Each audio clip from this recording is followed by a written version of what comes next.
نحمدہ و نصلی علی رسولہ الکریم اما بعد فاعوذ باللہ من الشیطان الرجیم بسم اللہ الرحمن الرحیم۔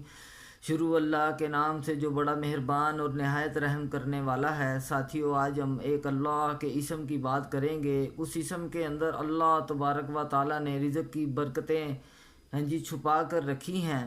وہ اسم ہے الوہاب۔ الوہاب الوہاب فرمایا اس کے 8 فائدے ہیں۔ اس کے پڑھنے کے الوہاب کے 8 فائدے ہیں۔ جو 7 بار اس اسم کو پڑھے، جو 7 بار روزانہ اس اسم کو پڑھے تو اللہ جل شانہ اسے اس اسم کا داعی بنائے گا۔ پھر وہ اللہ تبارک و تعالیٰ سے جو دعا بھی مانگے گا، اللہ تبارک و تعالیٰ اس کی دعا کو قبول فرمائیں گے۔ اس کا دوسرا فائدہ، جو اس اسم کو عشاء کی نماز کے بعد 1414 مرتبہ پڑھے گا، اسے رزق کی اللہ پاک وسعتیں عطا فرمائے گا۔ اللہ بے شمار اس کو رزق عطا فرمائے گا۔ تیسرا فائدہ اس کا جو پڑھنے کا ہے، جو کوئی فقر و فاقے سے پریشان ہو وہ اس اسم کی کثرت کرے، اللہ جل شانہ ایسی راحت عطا فرمائے گا کہ وہ حیران رہ جائے گا، پریشان اور حیران رہ جائے گا کہ اللہ اتنا رزق اس کو عطا فرمائے گا۔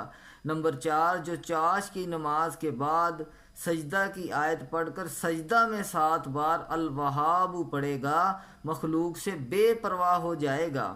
اس کا 5واں فائدہ، جو کوئی رزق کی وسعت چاہتا ہے، چاش کے وقت 4 رکعت نماز پڑھے، پھر سلام کے بعد سجدہ میں جا کر الوہاب الوہاب الوہاب 104 بار پڑھے، اور اگر فرصت نہ ہو تو 50 بار پڑھ لے، اللہ جل شانہ اس کو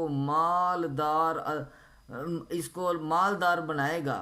اس کا 6واں فائدہ، جو کوئی بھی حاجت پیش آئے تو آدھی رات کے وقت گھر یا مسجد کے صحن میں سجدہ کر کے ہاتھ اٹھا کر 100 بار اس عمل کو پڑھے۔ یہ عمل 3 یا 7 رات کرے، انشاءاللہ اللہ جل شانہ اس کی حاجتوں کو پورا فرمائے گا۔ اس کا 7واں فائدہ، جو اسے عشاء کی نماز کے بعد 1150 بار پڑھے گا، جتنا بھی اس کے اوپر قرضہ ہوگا اللہ اس کو قرضوں سے نجات عطا فرمائے گا۔ اس کا 8واں فائدہ، جو شخص فقر و فاقے میں گرفتار ہو وہ کثرت سے اس اسم کو پڑھا کرے، یا لکھ کر اپنے پاس رکھے، یا چاش کی نماز کے آخری سجدہ میں 40 بار پڑھا کرے تو اللہ جل شانہ اسے فقر و فاقے سے انشاءاللہ حیرت انگیز طریقے سے نجات دیں گے۔ میرے ساتھیوں، یہ اللہ کے اسم پڑھنے سے اللہ جل شانہ کی نورانیت نصیب ہوتی ہے۔ جب ہم اللہ کے اسم کو پڑھیں، اللہ کا ذکر کریں، تو ذکر کرنے سے پہلے اللہ جل شانہ سے اس کی قبولیت کی دعا کو مانگیں۔ اے اللہ تیرا پاک نام لینے لگا ہوں، میری زبان کو تو پاک فرما۔ اے اللہ تیرا نام بڑا، تو بڑا ہے۔ اے اللہ تو بادشاہوں کا بادشاہ۔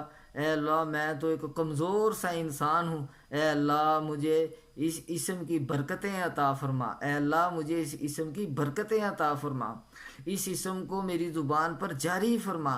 اللہ سے کوئی بھی عمل کرنے سے پہلے اس عمل کی اللہ تبارک و تعالیٰ سے قبولیت کو طلب کریں۔ اے اللہ میرے اس عمل کو محض اپنے فضل و کرم سے قبول فرما۔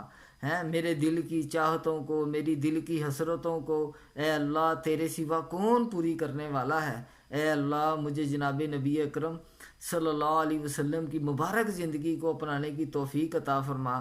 جو دین محمد صلی اللہ علیہ وسلم لے کر آئے، اس دنیا میں لے کر آئے، اس دین کو مجھے بھی پھیلانے کی توفیق عطا فرما۔ اے اللہ میرے ماں باپ کو، میرے بہن بھائیوں کو، میری بیوی بچوں کو اے اللہ اپنے احکامات اور جناب نبی اکرم صلی اللہ علیہ وسلم کے مبارک طریقوں پر چلنے کی توفیق عطا فرما۔ اے اللہ مشرق مغرب شمال جنوب بحر و بر خشکی تری میں جہاں جہاں انسان آباد ہیں، سب کو تو محمد صلی اللہ علیہ وسلم کی محنت کے لیے قبول فرما۔ تو ہر عمل سے پہلے اس عمل کی قبولیت کی اللہ تبارک و تعالیٰ سے دعا مانگے میرے ساتھیوں، پھر عمل اللہ کے ہاں قبول بھی ہوگا اور مقبول بھی ہوگا، اور ہماری اللہ تبارک و تعالی حاجتوں کو بھی، ضرورتوں کو بھی، پریشانیوں کو بھی میرے ساتھیوں دور فرمائے گا۔ تو اس کے آپ بھی محتاج ہیں، میں بھی محتاج ہوں، تو دونوں مل کر دعا کریں گے، انشاءاللہ اللہ مہربانی فرمائے گا۔ السلام علیکم۔